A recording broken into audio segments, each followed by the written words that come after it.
मसाला भून के तैयार है। देख लीजिए तेल अच्छी तरीके से ऊपर आ चुका है। और हाँ एक बात, आप दही की जगह टमाटर भी डाल सकते हैं। यहाँ पर हमने दही इस्तेमाल कर, इसमें डालेंगे हम अपना बढ़ल।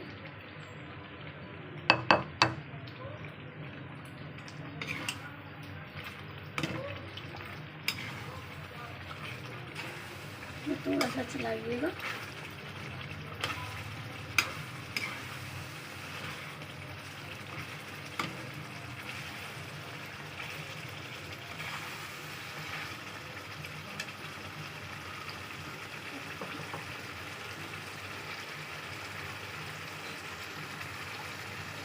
यहाँ पर थोड़ा सा पानी डाल दीजिए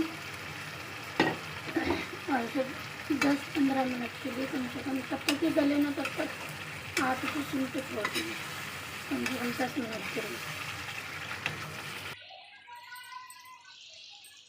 10 मिनट हो चुके हैं हमारे कटहल को बनते हुए। देख लीजिए सिम पे दही अच्छे से गल भी चुका है। मैं आपको भी दिखाती हूँ।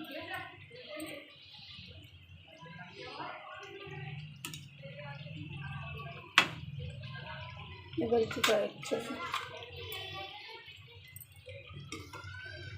हम निकालते हैं बॉयल में।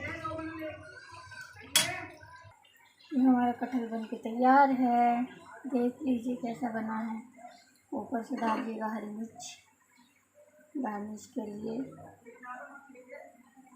एक दो वीडियो अच्छी लगे तो प्लीज़ लाइक शेयर सब्सक्राइब ज़रूर कीजिएगा। नेक्स्ट वीडियो आने तक के लिए अल्लाह हाफिज़।